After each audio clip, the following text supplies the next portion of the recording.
Okay, welcome everybody to the live demo slams on air. We were going to be live and direct from the Netherlands and join up with the summit there, but there's been a bit of a mistake with the time differences. And today, as you can see, we always tell students to double check their times and whatever and their research themselves. And I checked on Google and it said 10 p.m. in Bangkok, but it was totally wrong. Never mind. Okay, first to introduce themselves is Nick. Nick? Hello, everyone. I am Nick Cusimano. Can you hear me? Yep. Okay. Yeah. Nick Cusimano. I am a theater and film teacher and pusher ed tech from St. Louis, Missouri. Like Allison, I have the Google Quadfecta. I'm a trainer, innovator, educator level 1 and 2, and administrator. Okay, next up is Allison. Hi, Allison. Hi, my name's Allison Malika. I live in the United States, and I'm a Google trainer. You can't hear me, can you? Yeah, we can. Nothing? Yeah, we got you. Go on, keep going. No sound? Yeah, we can hear sorry. you. Oh, okay. I live in the United States. My name's Allison Malika, and I'm a Google What Nick Said and a virtual instructor. And I also manage the app events in the USA. Okay, and Jonathan. All right, hi, I'm Jonathan Bennett. I'm a teacher out of Seoul, Korea, Google Certified Educator Level 1, and then just last week I passed the Level 2 test as well. So that's me. Okay, and I'm Lee Webster. I'm based out of Bangkok. I'm a certified trainer, certified innovator, certified educator, and it's great to be here. Trevor? Hi, my name is Trevor Beck. I am a Google certified trainer. I am a certified Canadian, and I am the Google evangelist at a university here in Canada. Okay, and Brian? Hi, I'm Brian Gray from Austin, Texas. I work at St. Stephen's Episcopal School where I teach computer science and run the Google Apps domain. Google tells me that I am certifiable in several different ways. Okay, and Dan. Hi, it's Dan Payton. I'm a Google Certified Innovator. This is kind of reality TV today, coming from Cambridge, UK. Okay, Mark isn't dropped in yet. Hopefully he'll drop in later. So, Nick, you're first up. As you said, you rushed all the way back and you're still first up in the lineup. If you want to go first. Okay. You all set up, Nick? No, I'm still setting up a... Okay. Allison, do you want to?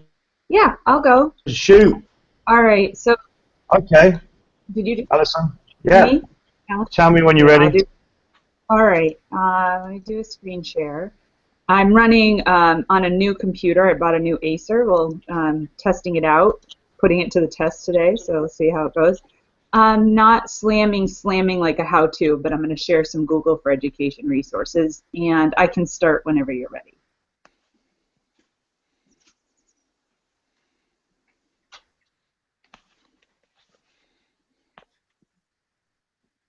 Did I freeze? Am I No, I don't think you froze. I think we lost Lee. Oh, okay. So tell you what, let me just get a timer going here, and then we can. Okay, go. Okay. All right. So I'm a big fan of programming. I'm not a programmer, but I sure wish I was. And I'm a proponent of teaching coding and programming in early grades. I find it ironic that in the state of New Hampshire, you can become a New Hampshire scholar and graduate with honors without any technology classes. It's just so unbelievable. That being said, Google for Education has some great resources. If you just go to google.com/edu to programs,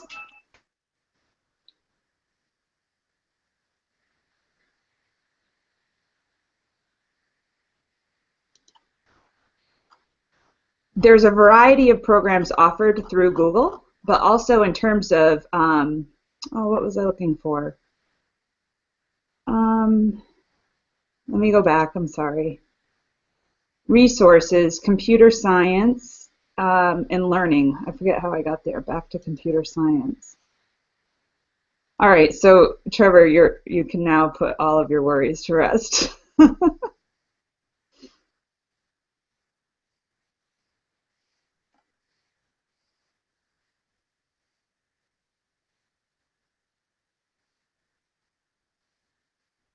All right, so I'm real slow, but google.com/edu resources computer science.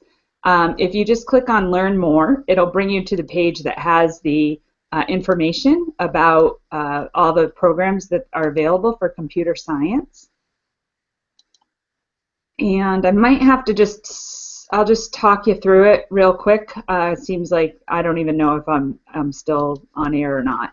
On that, you'll find Google CS First, where you can literally start a computer club that has all the resources, all the materials, how to get volunteers, and even lesson plans for each club activity.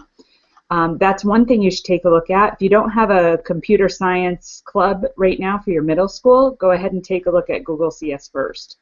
The other thing is to check out their games. They have scaffolding programming games that kids can play, even adults, if they want to learn programming.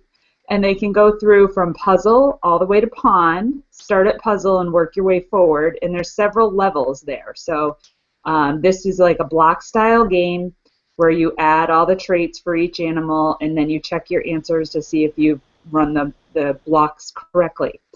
As you work your way forward, you run the program to see if you've done things correctly. And when you do have something done correctly, it will let you know. So here, the duck ran the program. I put my blocks in correctly, and then it tells me what the JavaScript is. So I just wanted to share that with you. Short and sweet. Sorry I got off to a rough start, but if you go to google.com/edu, resources, computer science, you'll find it. And there's Blockly Games, Coder for Raspberry Pi, and many, many more opportunities for you to learn and engage with programming and coding. So that concludes my slam. I don't even know if it actually played. Did it? Yes, it did. I think we've got some problems with Lee's connection. I know he was talking about some major storms down there, so hopefully he'll be popping in back in soon. Okay, let's move along. Nicely done. Thank you, Allison. Thank you. Nick, are you ready to go? Oh, you're muted there, Nick, if you want to try again. Okay, let me switch my screen and we'll give it a go. Let me just hit a reset. Okay, you let me know when you're ready. Okay.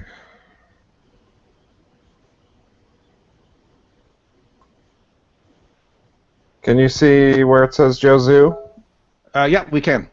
Okay, great. And starting. Hi everyone, I'm going to show you this brand new Google Docs add-on. It's called Jozu Express. It's got the little monkey logo, and it gives you some great tools to give students. So if you can see over here, we can give feedback, and so this is really cool. So it can automatically and writing errors already, and that's the monkey checker. And so what it goes through and it checks the I'm grading Declaration of Independence, so it's given some feedback. And so here it says words that could be misspelled and different things. I can save, I can change. Gives students ways to give feedback on that. I can then link it with students, and the cool part about this also is that you are able to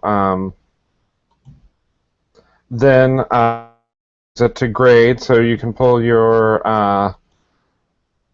classes back in. Now I'm going to grade this using an essay that I've set up in there.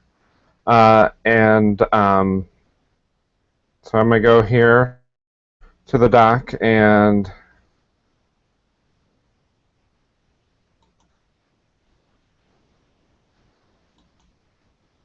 let's see here. I'm going to click menu, click grade doc.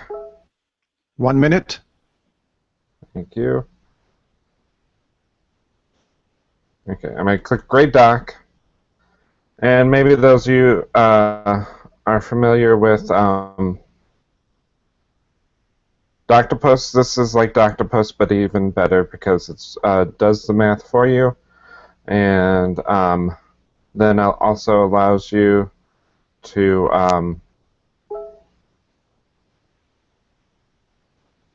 30 seconds.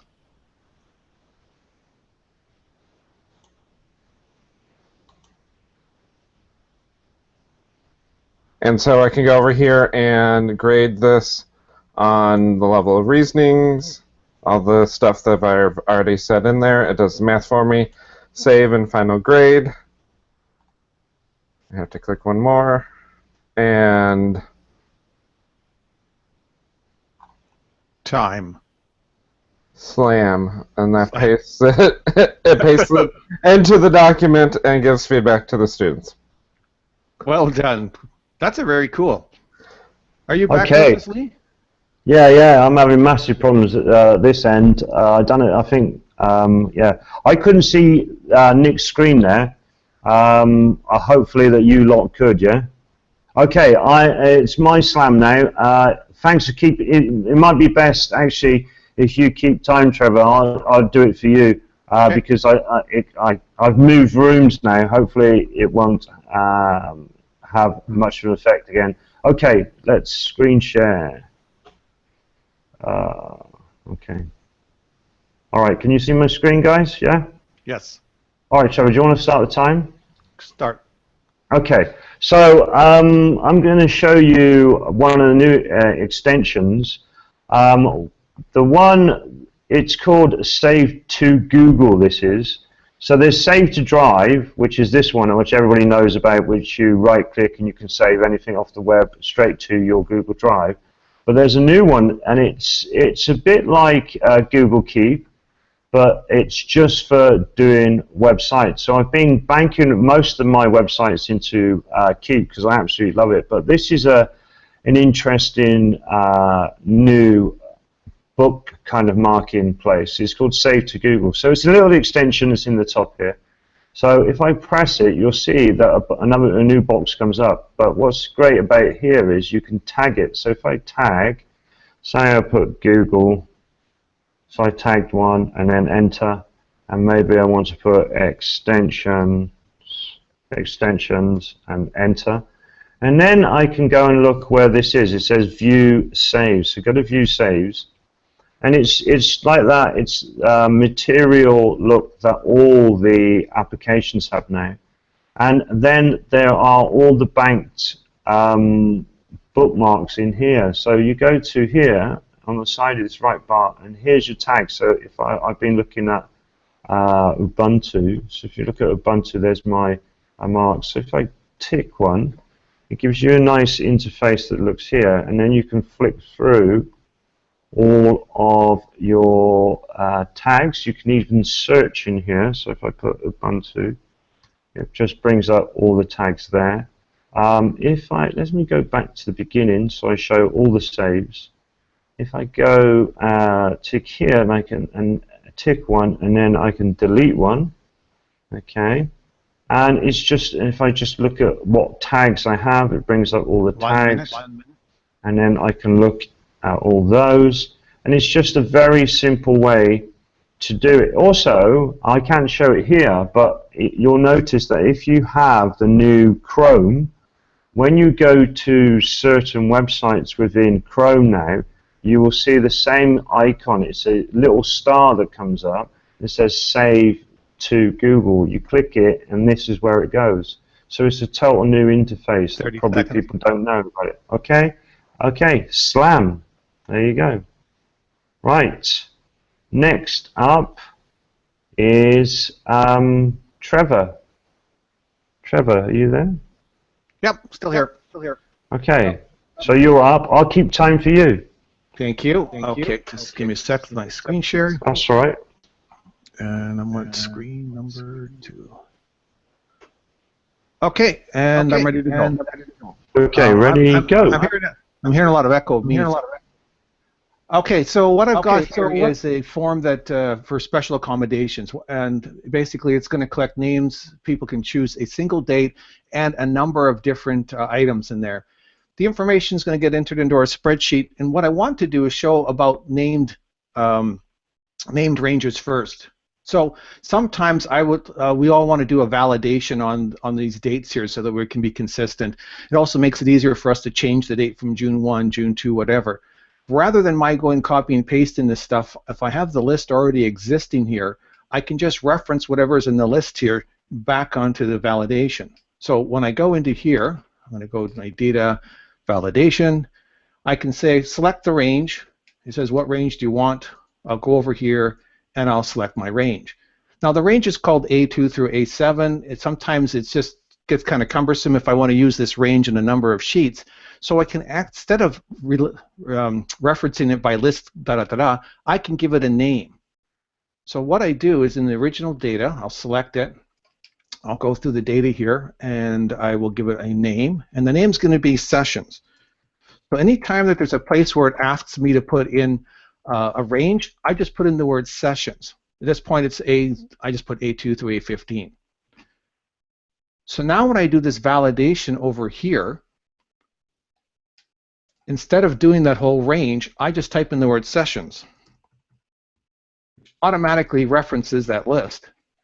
So when I need to change June 2nd to a different date, there's the dates right there.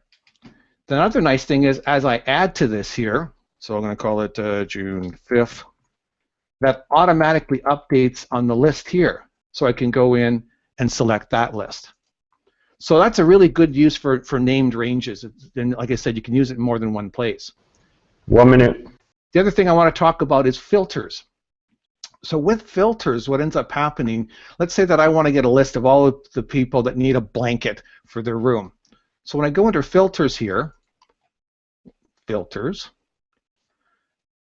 we see this list here, and I just type in blanket, and it's going to show me all the different blankets. But I have to go through and start by clearing this so I don't have everything in there.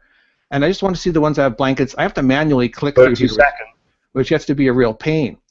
I never saw this till about 6 months ago. Filter by condition at the top here, where I can go in and just say if the text contains blanket,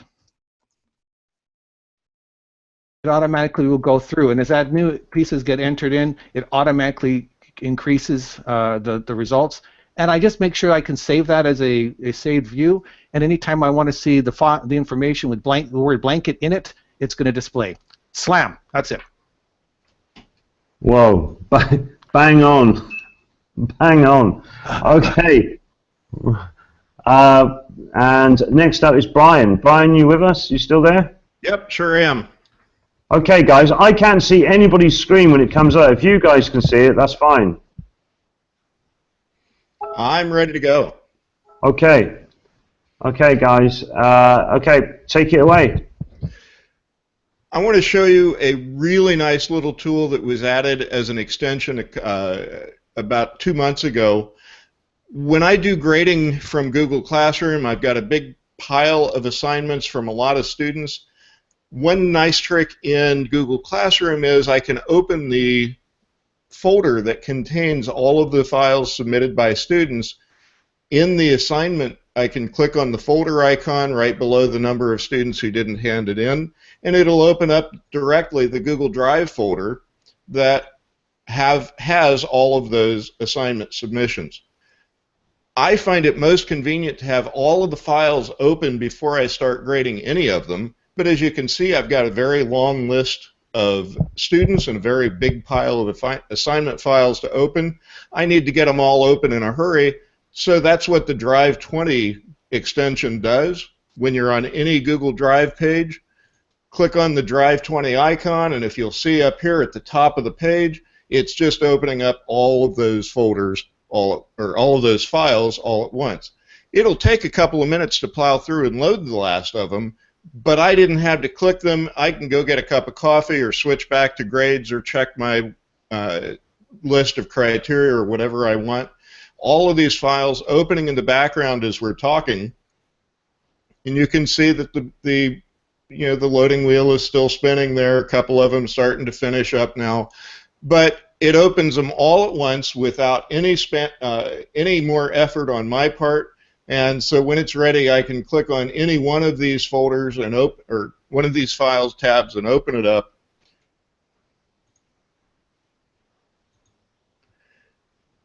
And within a second or two more, we'll have all of those, and that's my Google Slam Drive 20 extension in the web store.